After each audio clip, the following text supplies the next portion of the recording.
Muchas gracias por la invitación, muchas gracias a quienes están aquí en el teatro y a quienes también nos ven desde casa en la plataforma en línea. Estamos muy contentos de estar aquí compartiendo nuestra experiencia de hacer crónica de centros históricos en televisión. Gracias por la invitación. Este año la Ciudad de México, el Centro Histórico de la Ciudad de México, estará cumpliendo 500 años de haber sido, digamos, trazado en una hoja de papel que se perdió, pero que se sabe que existió, por un soldado que venía con Hernán Cortés llamado Alonso García Bravo, al que apodaban el Jumétrico. Este personaje para mí tiene una historia fascinante, llena de misterios, y de alguna manera su sombra, esa sombra misteriosa, ha bañado la vida de la ciudad o del centro que él diseñó. Digo que tiene una vida misteriosa porque cuando se hablaba de la fundación de la Ciudad de México, se mencionaba siempre a Cortés. Cortés ordenó la traza, Cortés fundó la ciudad, etcétera. Y el nombre de Alonso García Bravo permaneció ignorado durante más de 300 años, hasta que, casi 400 años, hasta que a principios del siglo XX, Francisco del Paso y Troncoso encontró en un archivo de Europa un pequeño papel que era una relación de méritos de un soldado que había venido con Cortés y que solicitaba que se le recompensara por los servicios que había prestado. Había combatido en varias batallas, había tomado una parte muy activa en el sitio de Tenochtitlan y en la conquista de México, y ocurrido esto, Hernán Cortés le encargó, ya que le decían el Jumétrico, que trazara la ciudad. Lo que contaba ese papel es cómo había Alonso García Bravo trazado los centros de Veracruz, de la Ciudad de México y de Oaxaca, y cómo Cortés en un pleito le quitó todo, primero le dio una encomienda de indios, pero después se peleó con él y le quitó lo que le había dado, y no solamente le quitó lo que le había dado, sino que dejaron de nombrarlo, dejaron de mencionarlo hasta que aparece este papel. Me parece maravilloso que el Centro Histórico de la Ciudad de México se conserve tal y como Alonso García Bravo lo trazó, una ciudad ajedrezada de cuadras regulares, en las que, sin embargo, hay unas calles que rompen este modelo porque siguen los canales que cruzaban México-Tenochtitlan, y él tuvo que realizar la proeza de, sobre ese tablero de ajedrez, seguir el curso de algunos canales, y es por esto que algunas calles del centro histórico no tienen la traza rectangular, sino que se van curvando y se van moviendo de manera sinuosa. Sobre la planta, sobre la base de lo que él trazó, se levantaron los templos, se levantaron los colegios, se levantaron los edificios, se levantaron los palacios, se levantaron las casas, y fueron transcurriendo las vidas de los habitantes de la ciudad durante 500 años. El escritor Ítalo Calvino decía que las ciudades tienen dos fases, dos momentos, una en la cual los hombres las sueñan, las diseñan y dicen: aquí estará el parque, aquí estará la plaza, aquí estará la catedral. Y hay una segunda fase, ya que la ciudad está trazada y los habitantes la están poblando, en el que la ciudad se apodera de los sueños y les dice a los habitantes cómo va a ser su vida.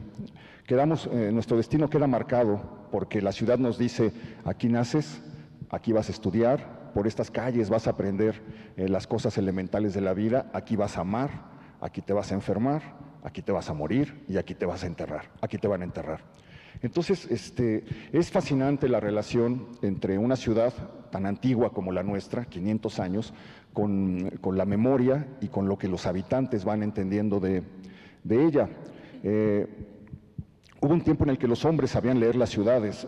Me encanta esa frase de Víctor Hugo en la que dice que las catedrales, por ejemplo, eran libros que contaban cosas, que le estaban diciendo a los fieles, todo el tiempo les estaban dando lecciones, pero que nosotros perdimos el arte de leer las catedrales y de alguna manera perdimos el arte de leer las ciudades, y a veces transitamos por ellas como si no hubiera nada de lo cual participar, como si no nos estuvieran diciendo nada. A veces encontramos rincones misteriosos y nos preguntamos: ¿qué será esto? ¿Qué significa? ¿Por qué está ahí? qué ocurrió en este lugar, y la mayor parte de las veces la ciudad permanece muda, como una esfinge a la que hay que descifrar. Existen una estirpe de escritores que para mí es muy querida, porque son escritores que han dedicado su vida a descifrar esa esfinge. En 1554, un maestro de retórica de la Universidad de la Real y Pontificia Universidad de México escribió la primera crónica sobre la Ciudad de México. En ese momento la Ciudad de México tenía 33 años de haber sido fundada por los conquistadores, era una ciudad muy joven, y sin embargo este cronista encontró que ya era digna de ser cantada, ya había cosas que describir y que contar. Entonces él imagina que 3 amigos salen a caballo, eso es muy interesante, la primera crónica se hace a caballo, salen a caballo y andan recorriendo la ciudad mostrándole a un recién llegado las maravillas de la Ciudad de México. Y es una crónica muy emocionante porque encuentran, uno va a leerla tantos años después, uno va escuchando los ruidos, los sonidos de la ciudad, va captando los ambientes que tenía la Ciudad de México. Esa crónica también tiene una historia fascinante porque se perdió. Se sabía solamente que existía, que había aparecido un libro en 1554 firmado por Francisco Cervantes de Salazar, pero 300 años después se pensaba que el libro ya no se iba a recuperar. Y un bibliófilo en 1849 encontró un ejemplar trunco, le faltaban 2 hojas en la biblioteca de un difunto, y se dedicó a traducir ese libro, porque estaba escrito en latín, y a buscar las 2 hojas que faltaban. Es decir, se dedicó a perseguir una sombra o algo de la ciudad que aparentemente ya era imposible de conseguir. Lo que quiero decir es que en medio de todo este espacio, a lo largo de 500 años, van quedando las marcas de las generaciones que han poblado una ciudad tan antigua. Una ciudad tan antigua está cargada irremediablemente por el pasado. El pasado, aunque a veces no nos demos cuenta, aunque a veces no lo percibamos, el pasado está sobre nuestras espaldas todo el tiempo diciéndonos algo. Hay ciudades como la de México que son tan viejas que al presente le cuesta trabajo hacerse presente. Por donde pasemos en el viejo centro nos asalta un fantasma, nos asalta un mensaje, nos asalta un signo de interrogación que viene del pasado. A veces uno entra a una vecindad vieja del centro y va hasta el fondo del patio y descubre lleno de sorpresa que el tiempo no pasó, que ahí sigue siendo 1572 o 1612, y de repente cuando uno atraviesa ese lugar y sale de nuevo al ruido de la calle donde están los coches, el golpe es tremendo, el golpe, el beso del pasado, porque la maravilla de las viejas ciudades es que tienen túneles que conectan el pasado con el presente y uno los está atravesando muchas veces sin darnos cuenta. Cuando caminamos por una calle de la Ciudad de México, encontramos a veces las ruinas de un templo azteca, y al cruzar la calle está un edificio barroco del siglo XVIII bellísimo, y un poco más adelante hay un edificio porfiriano, y más adelante un edificio de los primeros años de la época posrevolucionaria del siglo XX, y luego más allá un edificio espantoso de los años 60 de vidrios y concreto. Y sin darse cuenta uno, al atravesar una sola calle, puede ir atravesando las distintas épocas de la Ciudad de México. Yo hace unos meses visité a los arqueólogos que están llevando a cabo las excavaciones del Templo Mayor, y cuando bajamos, llegamos hasta el origen mismo de la ciudad, hasta el momento donde los españoles sepultaron México Tenochtitlán y comenzaron a construir la ciudad española. Todavía se veían las columnas del primer habitante español sobre las ruinas del Templo Mayor, todavía se veían las escalinatas de su casa y las columnas. Y después de que me estuvo enseñando todo eso y lo que habían encontrado, al subir y regresar sentí una fatiga inmensa, y se lo comenté al arqueólogo Leonardo López Luján, y él me dijo: es normal. Allá abajo estabas en 1521 y ahorita estamos en 2020, y esos viajes son malos para el corazón. Creo que nosotros en el programa que hacemos recorriendo la Ciudad de México, sobre todo el centro de la Ciudad de México, para tratar de interrogarla, de traer al presente historias olvidadas, para tratar de descifrar qué ha pasado en sus edificios, etcétera. Estamos un poco viajando en el tiempo. No sé, Beca platicará ahora su experiencia, pero yo hay momentos, sobre todo cuando recorremos la parte trasera del Palacio Nacional, que es la parte más vieja de la ciudad, que es no es la parte elegante de comercios y de restaurantes y de tiendas que está por la calle de Madero, etcétera, sino la parte trasera donde están las vecindades abandonadas, las viejas bodegas de los comerciantes en edificios del siglo XVIII que se caen a pedazos, etcétera. Cuando camino por ahí y terminamos de grabar el programa, a veces siento que me robaron el alma, que estoy exhausto, que dejé que una parte me chuparon, y es precisamente eso, es una experiencia terriblemente fuerte, entrar a las sombras del siglo XVII, maravillarse encontrando algo nuevo, porque además nosotros tenemos más de una década haciendo este programa y sin embargo, cada que voy encuentro algo que no conocía o se me cruza algo que ignoraba, y entonces esa experiencia, esa emoción, termina volviéndose un sacudimiento del alma. Yo lo que he aspirado durante este tiempo es a poder compartir ese azoro, esa fascinación de viajar en el tiempo con quienes nos están viendo. Bueno, ahorita que hablabas, Héctor, mencionaste a Italo Calvino y él también tiene otra frase maravillosa en el libro Ciudades Invisibles, donde dice que las ciudades guardan su memoria en las calles como si fueran las líneas en la palma de una mano. Y creo que eso es algo que aplica, por supuesto, al trabajo que hacemos nosotros en el Foco, pero en sentido más amplio, a propósito de este simposio que es sobre centros históricos, creo que aplica a cualquier centro histórico también. Por eso creo que es importante este tipo de esfuerzos de tratar de recuperar la memoria de ellos, porque ahí en esas calles, lo hemos hablado infinidad de veces en el programa, se guarda la memoria, más allá de la ciudad, se guarda la memoria de los habitantes que la han vivido. Lo mencionamos constantemente, cuando una calle tiene el nombre de un personaje, probablemente nos está diciendo que ahí vivió o por ahí pasó esa persona. Cuando una calle tiene el nombre de algún árbol, ¿no? Lo hemos también comentado con el caso de la calle de Palma en el centro histórico de la Ciudad de México, pues nos está diciendo que ahí existió una palma, ahí hubo ese árbol. Entonces, también hay que entender que en las calles guardan su propia memoria y al recorrerlas, al nombrarlas, al hacer el trabajo que hacemos nosotros de divulgación, estamos también recuperándola. En ese sentido, a propósito de este tema de la memoria, también pensaba ahora que hablabas en otro personaje muy interesante, Georg Simmel, un sociólogo que a principios del siglo XX escribió un ensayo maravilloso que se llama La ciudad, la metrópolis y la vida mental.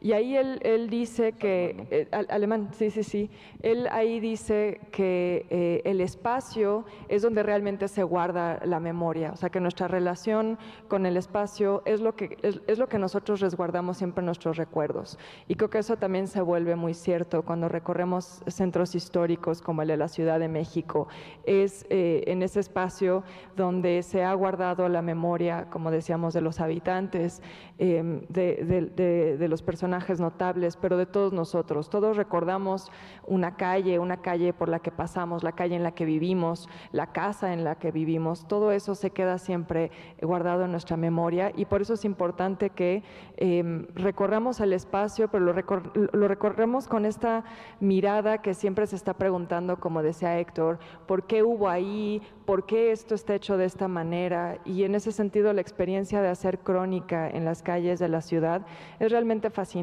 porque yo, por ejemplo, lo pienso desde mi formación como historiadora del arte, ¿no?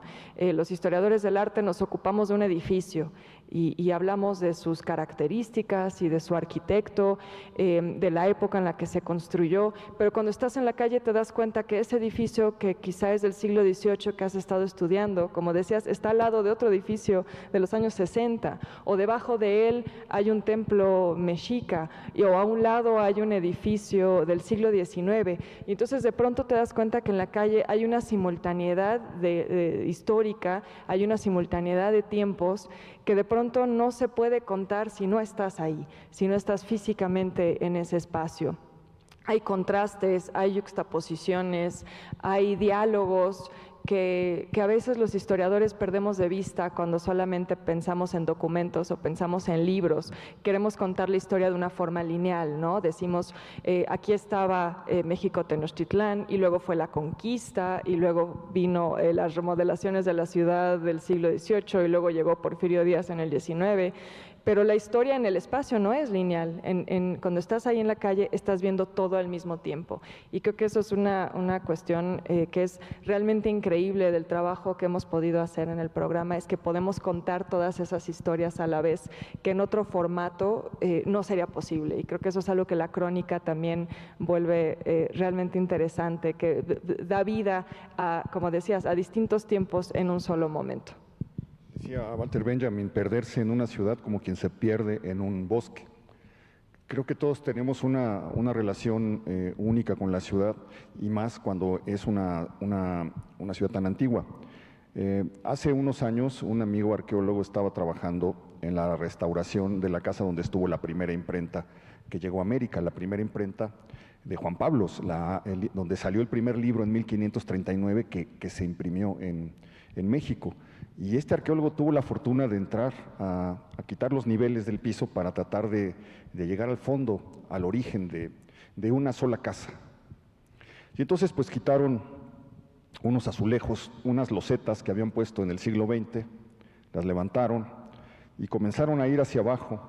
Y a medida que iban quitando los pisos, los distintos pisos que había tenido esa casa a lo largo de 470, 480 años, fueron encontrando los pequeños objetos que la gente había perdido a lo largo del tiempo. Nosotros en nuestras casas siempre perdemos algo. Cuando eres niño pierdes una canica que nunca vuelves a encontrar, pierdes una moneda, pierdes un botón. Siempre hay como si hubiera duendes llevándose pequeñas cositas que no vuelven a aparecer, que no se sabe dónde quedaron. Y los arqueólogos que estaban en esa casa fueron encontrando unas monedas de la época de la Nueva España, el botoncito de una capa, la canica de un niño, pero también la canica de barro, la canica de vidrio de un niño del siglo XX, pero también la canica de barro de un niño del siglo XVIII, siglo XIX, etcétera. Fueron encontrando, hasta que encontraron los tipos tirados de una vieja imprenta, y a medida que iban bajando, iban atravesando toda la historia de una ciudad. Por cierto, ahí encontraron algo que a mí me sigue pareciendo maravilloso y no me lo acabo de creer. Y es que las hormigas, encontraron un hormiguero ya abandonado. Era como el Teotihuacán de las hormigas, ¿no? Un hormiguero majestuoso, pero ya sin hormigas. Y se dieron cuenta que las hormigas habían estado llevando hacia como una especie de depósito todo lo que era redondo. Y ahí estaba empujado, acomodado, estas caniquitas, estas moneditas, estos botoncitos, etcétera, como si tuvieran un museo o hubieran hecho algo que es completamente misterioso, porque ya era una ciudad vacía ese hormiguero, pero ahí quedaba ese misterio, donde era prácticamente eso, era un museo, porque había incluso hasta un niño Dios de una rosca, de esos ya que son como de sololoy, de plástico, ¿no? Y creo que eso es maravilloso de nuestras ciudades, porque se van desplantando sobre el pasado. Las ciudades no se van extendiendo respetando el centro original, sino que se están renovando constantemente, van cambiando de piel, y al ir cambiando de piel van dejando las costras de la piel pasada en algún rincón. A mí me sorprendió mucho cuando hicieron el metro en la Ciudad de México. Yo soy de esa generación de niños, el hecho de cómo despertaron una ciudad que estaba bajo nuestros pies Y para un niño esa es una experiencia tremendamente fuerte. El hecho de pensar que donde rasques va a aparecer algo que estuvo sepultado 400, 500 años y que va a salir algo del pasado, y cuando vas caminando por cualquier calle, por cualquier avenida, sabes que vas pisando algo que está ahí ignorado, esperando, pero latiendo porque no se ha ido, es de verdad alucinante. Los hallazgos del Templo Mayor fueron eso. Quitaron una coladera para arreglar unos cables de luz y de repente encontraron a la Coyolxauhqui. Y al encontrar la Coyolxauhqui se tomó la orden de quitar, de levantar todo el pavimento, de llevarse toda una manzana, porque tenían la certeza de que la Coyolxauhqui se hallaba a los pies del Templo Mayor. Y efectivamente se fue una manzana completa de palacios bellísimos del siglo XVIII. Fue una discusión muy ardua en ese momento, pero lo que surgió es algo maravilloso, porque los españoles pensaron que habían arrasado la ciudad, pero no sabían que los mexicas cada 52 años cubrían sus construcciones con una nueva, y entonces cada que pasaban 52 años volvían a hacer una construcción, cada que era la ceremonia del fuego nuevo, hacían una cubierta nueva, de manera que ellos arrasaron la parte visible, pero dejaron toda la información guardada. Y ahora desde hace 40, 45 años que los arqueólogos están estudiando el Templo Mayor, pues han aparecido cosas que no nos imaginamos, y eso me parece de verdad como de literatura fantástica. No puede ser en la realidad que en una calle donde hay torterías, donde pasan los camiones, donde hay un desagüe, una tubería, donde pasan los cables del teléfono y de la luz, donde todos los días está pasando gente caminando, donde vive gente, etcétera, que estén conviviendo con las sombras de otro tiempo. Hace muy poco, Beca y yo leímos que habían encontrado el Zompantli, el famoso muro donde los mexicas ponían los cráneos de sus enemigos que habían sacrificado en el Templo Mayor, y entonces los iban clavando en unos palos y los iban agrupando como, ¿cómo se llaman estas cosas? Como un ábaco, pero de cráneos, ¿no?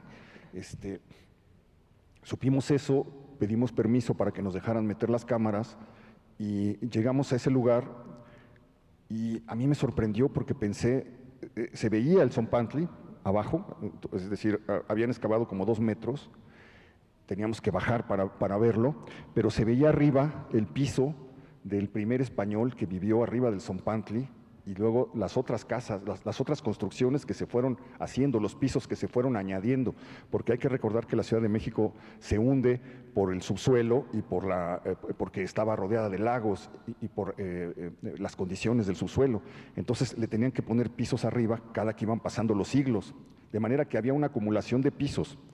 Y yo pensé, esto es como una historia de fantasmas, o sea, aquí los han de haber espantado a los primeros españoles que llegaban aquí y vivían en medio de todos, les jalaban los pies en la noche. de 60,000 muertos, de 60,000 cráneos, del dolor que había ahí, porque era muy impresionante que a pesar de que eran calaveras, algunas todavía conservaban como un gesto, ¿no? Como si tuvieran una expresión de dolor o de terror, o me llamó mucho la atención encontrar el cráneo de un niño que no tenía más de 5 años y que le habían pintado los dientes de negro y que ahí lo habían clavado, ¿no?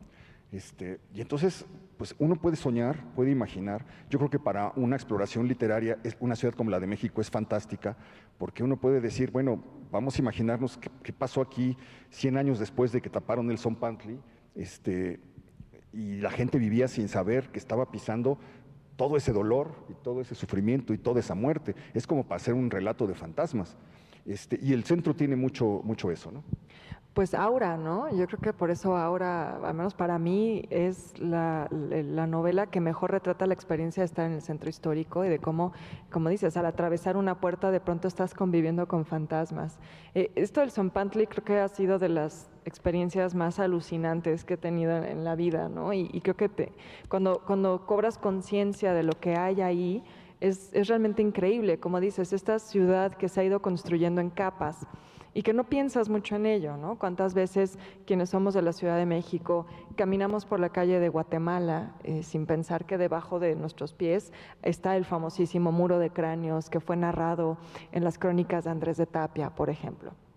Creo que eso es algo que es muy particular de la Ciudad de México, de su centro histórico, que difícilmente podemos encontrar en otros lugares. Estas capas de historia, una tras otra, como lo que nos estabas narrando. A mí, por ejemplo, también me llamó mucho la atención, ahora que hablabas de las canicas, de los botones, esa vez que fuimos al Zompantli y después entramos al espacio donde los arqueólogos trabajan sobre los hallazgos, que pues al lado del Zompantli apareció una botella de cerveza del siglo XIX, por ejemplo, ¿no? Quizá de las primeras cervezas que llegaron a México, cerámicas de todo el virreinato, pero incluso también platos de Talavera del siglo XX, y todo eso se encuentra en el mismo lugar, ¿no? O la experiencia de, justo como en Aura, ¿no? De entrar a una antigua casona porfiriana y de pronto frente a ti hay un hoyo y te asomas y ves que está el piso de la primera casa construida ahí en 1521 y un poco más abajo el Zompantli. Es realmente increíble que todo eso pueda suceder al mismo tiempo en el mismo espacio, y creo que, insisto mucho en eso, creo que por eso la crónica es una forma tan interesante de acercarte a la historia, porque estás en el lugar físico, ¿no? No lo estás solo viendo a través de documentos, a través de fotografías o a través de los relatos de otros, sino que estás viendo en un mismo lugar cómo se suceden muchos tiempos a la vez. Y esa es una de las experiencias que hemos tenido en el Foco, que es realmente increíble observarlo de primera mano, ¿no? Y esto también que decías de cómo la ciudad mexica se reconstruía o se construía en capas cada 52 años, pues pareciera que lo tenemos en nuestro ADN, ¿no? Conscientemente o no, lo hemos seguido replicando y hemos seguido construyendo una capa tras otra, de manera que no terminamos nunca de destruir lo que estaba ahí originalmente, y eso es lo que permite que cada tantos años pues broten estas piedras de pronto debajo de nuestros pies. En unas bodegas del Museo de Antropología de la Ciudad de México están las piezas que no exhiben en las salas, pero que tienen que conservar. Y en esas bodegas hay unas cajas que dicen 1524, 1530, atrio de la catedral. Y son huesos humanos de los primeros vecinos, de los primeros habitantes que llegaron a poblar la nueva ciudad, la Nueva España. Porque el primer cementerio que hubo en la ciudad fue el atrio de lo que hoy es la catedral. Y hace unos años abrieron unas ventanas arqueológicas, si ustedes han pasado por ahí, que les pusieron incluso vidrio para que uno pueda asomarse y ver cómo es lo que hay abajo. Porque abajo está el piso de la primera catedral. La primera catedral solamente vivió 100 años y la tiraron porque no les gustaba, porque era muy fría y muy fea. Y comenzaron a levantar 100 años después la que hoy conocemos. Entonces quedó ahí el piso de lo que fue la primera catedral, es decir, el piso por el que pasó Hernán Cortés, por el que pasó Bernal Díaz del Castillo, por el que pasó Zumárraga, por el que pasó Luis de Velasco cuando iban a las funciones religiosas, los virreyes, etc. Y nos dejaron pasar con las cámaras. Y entonces pues abrieron unas ventanitas y nos tuvimos que meter arrastrando de una manera muy rara con las cámaras, de una manera muy incómoda, porque no nos daba, era un espacio así. Entonces en cuclillas o arrastrándonos fuimos atravesando, tocando con las manos el piso de la primera catedral. Y luego pasamos un muro y comenzamos a bajar un poco más y empezamos a encontrar en la pared, en las calas hechas en la pared, los huesos, los cráneos, los dedos de los primeros muertos, de gente cuyo nombre no sabremos jamás, pero que fue enterrada ahí y ahí quedó y ahí sigue todavía hoy, 500 años después. Y avanzamos un poco más hacia una ventana que era más profunda, y al llegar ahí ya estábamos como si estuviéramos en un sauna chorreando sudor, porque la temperatura de la superficie a esta parte cambia en unos 5 grados, y entonces era una zona muy, muy caliente, y además las filtraciones de la lluvia hacían como un lugar muy húmedo. Y de repente al bajar vimos el piso de Tenochtitlan, de una calle de Tenochtitlan. Había quedado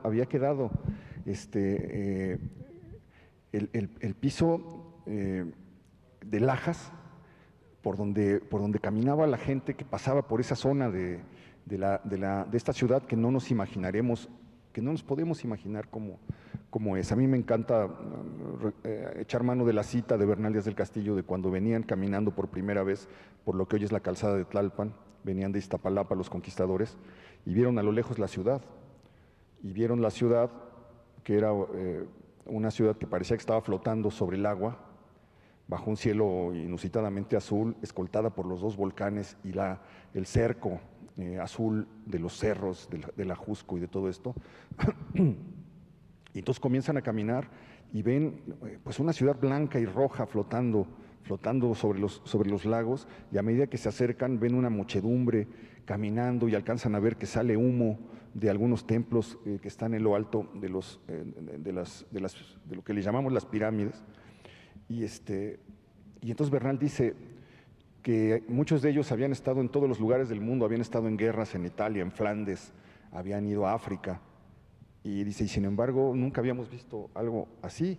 No sabíamos si era real o era una de esas cosas de encantamiento que se cuentan en el libro de Amadís.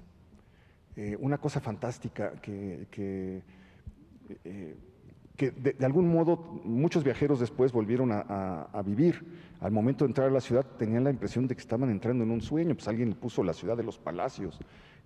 Todos los que entraban quedaban de algún modo marcados o tocados por la magia de esa ciudad, pero no podremos ni siquiera imaginar, a pesar de las descripciones de los cronistas, entre ellos el que ha citado Beca, de quienes la vieron por primera vez y fueron los últimos que la vieron, porque después de eso la ciudad fue destruida, ni siquiera leyéndolos minuciosamente y cerrando los ojos, tratando de imaginar lo que nos están diciendo, nos podemos hacer la más mínima idea de qué fue eso. Y sin embargo, tener la posibilidad, el privilegio, la oportunidad de dar unos pasos y tocar con las manos Tenochtitlan es algo de verdad sobrecogedor. Creo que estas son la clase de emociones que pueden cerrar una ciudad que está cumpliendo 500 años. Sí, y bueno, yo solo insistiría que, claro, nosotros hablamos de la Ciudad de México porque es nuestra experiencia, pero creo que todo lo que estamos diciendo también aplica perfectamente a un centro histórico como el de Toluca, donde estamos ahora, o de cualquier otra ciudad de México. Creo que en todo el país vamos a ver esto, de cómo hay restos de distintos momentos conviviendo todos juntos. Y creo que eso también hay que valorarlo desde pues lo que hacen aquí ustedes de las bienes raíces, ¿no? Hace un momento escuchábamos cómo decían que en realidad recuperar un edificio histórico es un buen negocio. Yo diría que, pues por supuesto que lo es, más allá de simplemente hablar de una cuestión de la venta del inmueble. Creo que es un buen negocio al final, o es un negocio enriquecedor, porque también está aportando algo, está regresando algo a la sociedad, está de alguna manera también ayudándonos a preservar un momento de nuestra memoria, de quiénes somos hoy todos nosotros, ¿no? Porque somos de alguna manera el resultado de un cúmulo de historias que están ahí en esas piedras, que están ahí en esas calles. Entonces creo que todo esto que platicamos, pues habría que también trasladarlo a otros centros históricos. Creo que todos los centros históricos tienen estas historias maravillosas que contar, todos los centros históricos tienen sitios realmente sorprendentes que nos pueden hablar de la historia de una ciudad, que nos pueden hablar de cómo se ha ido también formando la identidad de quienes habitan en esa ciudad. Y creo que eso es también la riqueza de estar siempre preguntándonos por qué hace esa cosa ahí, ¿no? Como decías hace un momento, ¿por qué está esa piedra ahí? ¿Por qué se ve tan distinta a la que está al lado, ¿no? ¿Por qué esa construcción se hizo de esa manera en ese lugar específico? Si empezamos a hacer esas preguntas en todos los centros históricos, en todos los barrios históricos de nuestro país, seguramente vamos a encontrar, como lo hemos hecho nosotros en la Ciudad de México, historias sorprendentes y que son realmente maravillosas que contar. Ha habido un proceso, creo que también esto es común en México, de destrucción de los centros históricos.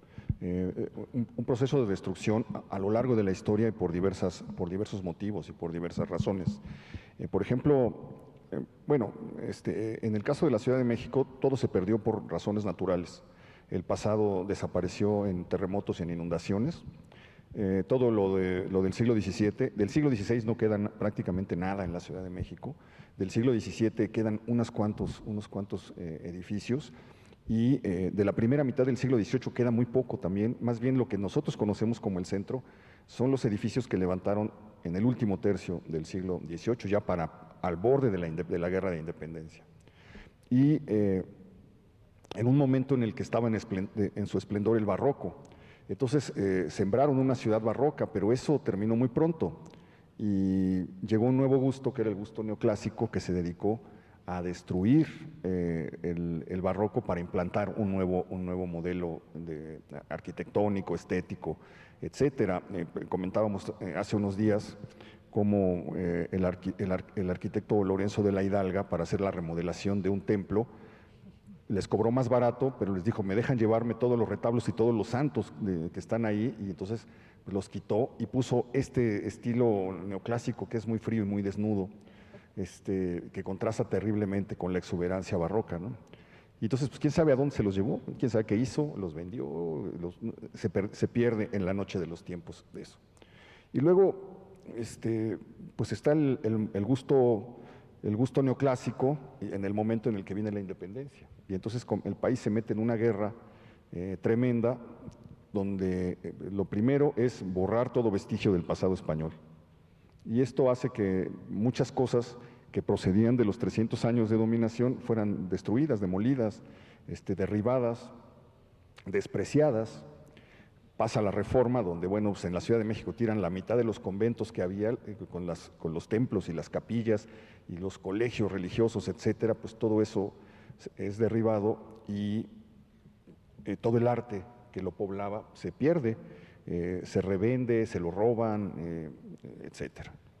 Luego, pues Porfirio Díaz trata de imponer el gusto francés, el gusto europeo sobre el desprecio a lo colonial, pero luego la revolución trata de tirar la obra de Porfirio Díaz para imponer un nuevo modelo, de hacer una nueva visión de hacer las cosas.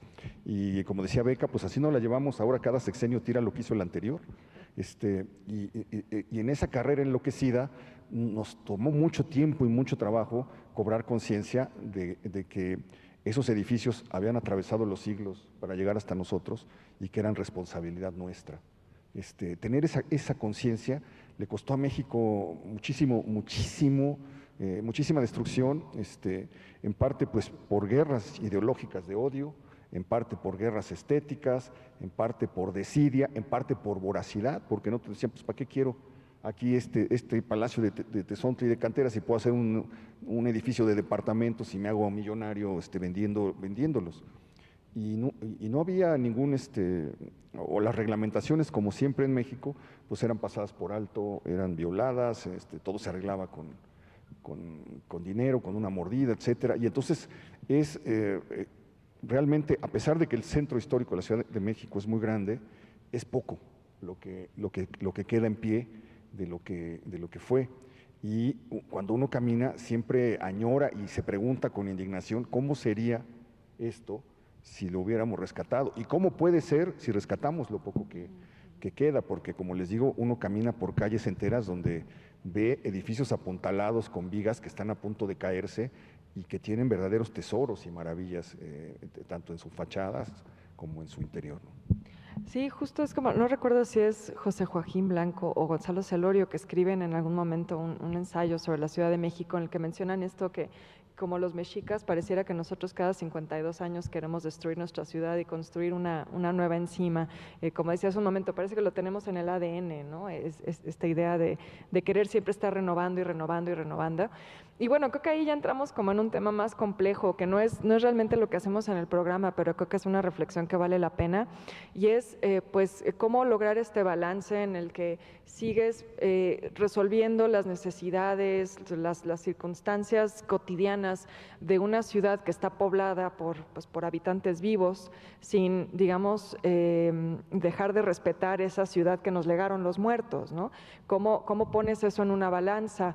Creo que también el camino de darle siempre prioridad al monumento no necesariamente es la ideal en todos los casos, ¿no? Pero creo que hay formas de encontrar la manera de que todos estos tiempos convivan, todos estos tiempos que hemos estado mencionando, de manera que sí todavía todavía podamos ver algo pues, de México, Tenochtitlán, que sería nuestro caso en la Ciudad de México, y algo del siglo XVI, y al menos tener un vestigio, una huella de los distintos tiempos por los que ha pasado nuestra ciudad.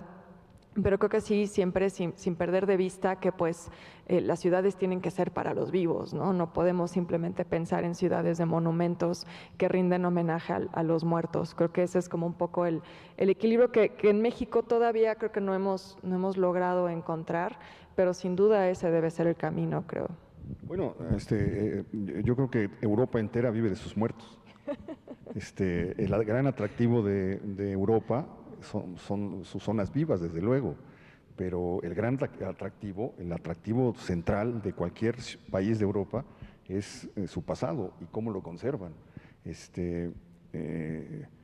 Desde Roma, Atenas, Venecia, París, Londres, etcétera, ves en realidad son industrias que se sostienen sobre los muertos, ¿no? Sí, hay otra visión. También diría que hay mucha nostalgia, ¿no? Por ahí, que bueno, creo que a veces también tenemos que considerar que nuestra relación con el pasado dice más sobre el presente que sobre el pasado mismo, de pronto, ¿no?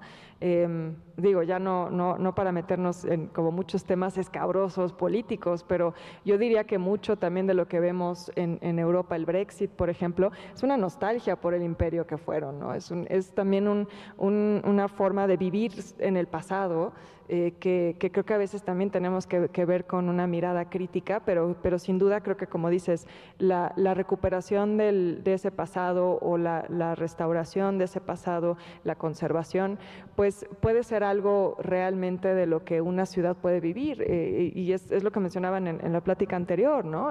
Restaurar un inmueble histórico es un negocio, más allá de para la inmobiliaria, es un negocio para la ciudad, genera turismo, ese turismo genera derrama, ese turismo sostiene a una industria cultural, como mencionabas hace un momento. Entonces, sin duda hay que preservarlo. Yo solo a veces pienso que no tenemos que poner a los monumentos sobre la vida de los habitantes de a pie, ¿no? No, sí, desde luego, desde luego. Pero recordaba ahora que estabas hablando, Beca, una cosa que le gustaba decir al escritor José Emilio Pacheco, y era que y creo que es el gran drama de las ciudades de México, que cuando pasas por una calle hay un edificio que probablemente no volverás a ver. Cuando vuelves a pasar ya no está, sencillamente ya no está, y ahora es un Oxxo. Entonces, a don Artemio de Valle Arizpe, uno de los grandes cronistas de la Ciudad de México, decía que la tragedia era quitar lo único para levantar lo que puedes encontrar en cualquier parte. Entonces tirabas un edificio barroco y ponías un estacionamiento, una farmacia, etcétera. Y creo que esa ha sido la gran tragedia de la ciudad, cuando uno pasa por una calle y de repente se fue un referente que la había acompañado durante 400, 300 años y sin embargo un día ya no está, queda una sensación de vacío. Es como si estuviera viendo uno una sonrisa sin dientes, ¿no? Como que le falta un diente y queda una sensación de pérdida irreparable. Y a mí, la verdad, me da coraje, me da desazón ver la negligencia, el desprecio con el que se van las cosas. Decía José Juan Tablada que cuando los lugares se van, él le tocó ver la demolición del Hospital de San Andrés, y cuando se detuvo a ver cómo lo estaban tirando, en donde hoy es el Munal, ahí frente al Palacio de Minería, estaban dos viejitos platicando que habían sido médicos del Hospital de San Andrés, y entonces empezaron a contar todo lo que habían vivido dentro de eso que estaban las piquetas demoliendo. Y él se impresionó mucho porque dijo, es que es increíble que cuando los lugares se van, se llevan algo de alguien, se llevan un pedazo de las vidas, se llevan los recuerdos, etcétera, y de repente no queda nada. A lo mejor, pues que las ciudades están vivas y son organismos, van a poner otro edificio donde se contarán, se empezarán a contar nuevas historias y empezarán a ocurrir nuevas cosas, pero esas cosas de 300 o 400 o 500 años, esas ya se vuelven irrecuperables, ya no hay manera de detenerlas, entonces, de preservarlas. Entonces, por ejemplo, aquí enfrente acabo de ver que queda un edificio muy viejo del siglo XIX, donde nada más queda la fachada. Se logró salvar la fachada, que es una fachada muy hermosa, pero todo el resto del edificio se fue con todo lo que pasó ahí. A mí me impresionó mucho una vez caminando por la calle de Justo Sierra en el centro de la Ciudad de México, pasar por una casa muy antigua que ya se le habían caído los techos, y al asomarme por las rendijas de las tablas con las que habían tapado las ventanas, vi que ya donde estaba la sala había crecido un árbol. Entonces yo pensé, en esta sala pues recibieron a sus visitas, se tomaban su café, tenían sus fiestas, platicaban, lloraban. En esta sala pasaron cosas y ahorita no queda absolutamente huella de nada, de nada de eso. Entonces, es otra de las cosas que son brutales, la extinción de las cosas sin que quede el menor registro, ¿no? Sí, ahora que dices eso de las fachadas, ese es otro punto importante, ¿no? Que muchas veces en México creemos que con conservar la fachada, pues ya, ¿no? Ya estás preservando el patrimonio o el primer cuarto, ¿no? Lo que llaman la primera crujía. Pero realmente, pues hay que pensar que un arquitecto no piensa solamente en las fachadas, ¿no? Un arquitecto cuando diseña un inmueble, pues no está haciendo un set para una película de Hollywood, ¿no? No nada más está haciendo una fachada, piensa en todo el espacio y como dices, y en ese espacio sucedieron cosas, en ese espacio vivió alguien, se firmó algún documento importante, se escribió una novela, se pintó un cuadro, es decir, en esos lugares suceden cosas que han dejado huella en nuestra memoria, en nuestra identidad, en nuestra historia. Entonces creo que también eso es una cosa importantísima que tenemos que tomar en consideración. Es que no hay que pensar que solo por conservar la fachada ya estamos conservando la historia. Y ahora que, bueno, hablabas de cosas de 400, 500 años, pero por ejemplo yo leía hace unos días de una red iberoamericana de patrimonio gráfico que me pareció maravillosa, que en España están recuperando los viejos anuncios del siglo XX, los viejos anuncios de neón, los de las viejas tiendas. Y nos pasa también en el programa, ¿no? De pronto que quizá vamos a ver un inmueble del siglo XIX, pero al lado hay una tortería y decimos, mira qué bonita la tipografía, no te recuerda a otra época, ¿no? O sea, también pensar que en todas esas cosas también hay un patrimonio, también hay una historia, también hay una estética que te habla de todo un momento, de toda una época, y creo que también tenemos que empezar a valorar esa otra historia y ese otro patrimonio, que quizá porque lo sentimos muy cercano pensamos que no vale, pero eventualmente también va a ser histórico, ¿no? Entonces creo que esa es la riqueza de los centros históricos, es que precisamente ves todas estas cosas en un mismo lugar. El problema es que las ciudades están llenas de signos y te asaltan, ¿no? Tú vas caminando y te los vas recibiendo, hasta que dejas de verlos, pasas por las calles sin fijarte ya en lo que hay.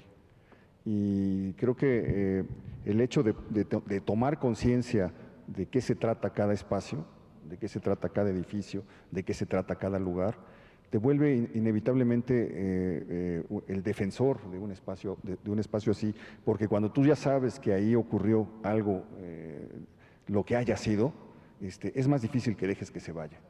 Cuando ignoras todo y andas como a ciegas por ese bosque perdido, pues da lo mismo si hay algo que está o hay algo que se va, pero cuando lo sabes y cuando lo conoces, es muy probable que lo ames, y cuando lo amas, es muy probable que no dejes que se lo lleven, que no dejes que se vaya. Sí, y solo también para concluir un poco con este punto, mencionabas esta homogenización que hay de las ciudades, ¿no? Como de pronto se tira un edificio viejo, antiguo, para poner un Oxxo, ¿no? Que es el ejemplo que ponías. O de pronto también para poner un edificio de departamentos que francamente podría estar en cualquier ciudad, deja tú de México, en cualquier ciudad del mundo. Creo que lo que sucede ahí también es que se empobrece, no solo se empobrece, digamos, estéticamente una ciudad, sino que también se empobrece la experiencia que como ciudadanos tenemos. Esto que mencionabas de Walter Benjamin, ¿no? Que retoma la idea del flaneur del siglo XIX, que es ese caminante que se deja impresionar por lo que está viendo en la calle, que lo que ve en su caminar, en su transitar por una ciudad, se vuelve parte de un conocimiento, de una experiencia que después va a permear en lo que sea que haga en la vida. Entonces creo que si seguimos permitiendo que se empobrezca el paisaje urbano de nuestras ciudades, pues sin duda se va a terminar empobreciendo también pues nuestra alma, nuestro espíritu, nuestras ideas, ¿no? Sí, no sé, creo que ya si hay preguntas o… aquí nos están diciendo que faltan 5 minutos. Ok, perfecto. Sí, bueno, yo solo retomaría esto, ¿no? Como decíamos, es más allá de simplemente conservar un espacio, conservar una fachada o un lugar para que podamos decir, pues qué bonito se ve, sino que tiene un impacto mucho más allá en quienes vivimos las ciudades y como dices, y el amor que tú puedes tener por un lugar, pues en gran medida tiene que ver con las cosas que encuentras ahí. Ahora pensaba otra vez en José Emilio Pacheco, porque él tiene un libro que es uno de los libros más entrañables sobre un momento de la Ciudad de México que se llama Las batallas en el desierto.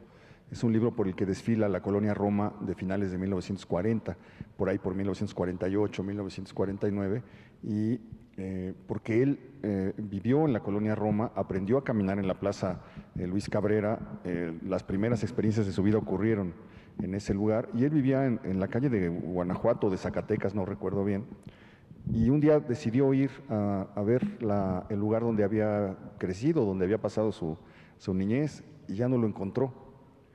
Lo habían tirado, y lo único que encontró es que pues habían tirado la fachada y todos los cuartos, pero quedaban las paredes laterales y la trasera. Y en una de las paredes laterales estaba todavía el tapiz, el papel tapiz que habían pegado ahí, que era el papel tapiz de la casa de su infancia. Entonces, me parece que eso es brutal. No queda nada, pero queda un trozo de papel que te trae inmediatamente de golpe todos los años que pasaste ahí, todo lo que ocurrió, los familiares que ya se fueron, los momentos cruciales de la infancia, y luego irse sabiendo que pues ya a lo mejor pasaste alguna vez y viste tu casa sin saber que era la última vez que lo ibas a ver. Y insisto, creo que esto es parte del drama que han vivido los centros históricos de México. Sí, y creo que también por eso es tan importante que también contemos esas historias, ¿no? Y creo que eso es algo que, pues para mí ha sido increíble ser parte del foco, porque creo que te permite, pues digamos, socializar ese conocimiento histórico, que la gente lo conozca, que la gente se apropie de él. Y me encanta cuando, por ejemplo, nos comentan en redes sociales, pues yo viví en la casa de al lado y siempre pasaba por ahí, me encantaba, o sea, cómo realmente este patrimonio se vuelve parte de nuestra vida cotidiana. Y lo triste es cuando unos meses después pasamos por ahí otra vez y resulta que ya no está, ¿no? O ya, como hablabas de Pacheco hace un momento, o nos enteramos que ya hay un proyecto para demoler ese lugar, o sea, todas estas cosas que hemos estado comentando. Y creo que ahí también radica la importancia de este tipo de esfuerzos, de la crónica, de la divulgación, es que al menos quedó un documento, ya sea una grabación, un texto, algo que va a dar cuenta de lo que ahí estuvo, de lo que hubo en ese momento ahí, de su historia, para que más adelante esté o no esté el inmueble físico ya en ese lugar, al menos podamos reconstruir un pedazo de su historia. Y creo que también por eso es importante que en el centro histórico de la ciudad, pero en cualquier otro centro histórico o barrio histórico del país, se hagan estos esfuerzos por contar esas historias, porque pues sí, eventualmente los inmuebles ya no van a estar ahí, ¿no? Bueno, pues finalmente solamente nos queda la memoria. Nosotros nos dedicamos en el programa a tratar de recuperarla, de regenerar la memoria de la ciudad y de los lugares. Pasamos los domingos a las 5, ojalá nos puedan acompañar, para que uno de los fenómenos y de las cosas más gratas para mí en este programa es que lo hemos construido con las memorias de mucha gente que nos dice vayan a tal lugar, visiten tal cosa, o que nos pasan datos e información sobre estos lugares, ¿no? Bueno, pues les agradezco mucho la invitación, la oportunidad de estar aquí conversando con ustedes, y sobre todo pues también el gusto de tener un espacio para platicar con mi querida Beca.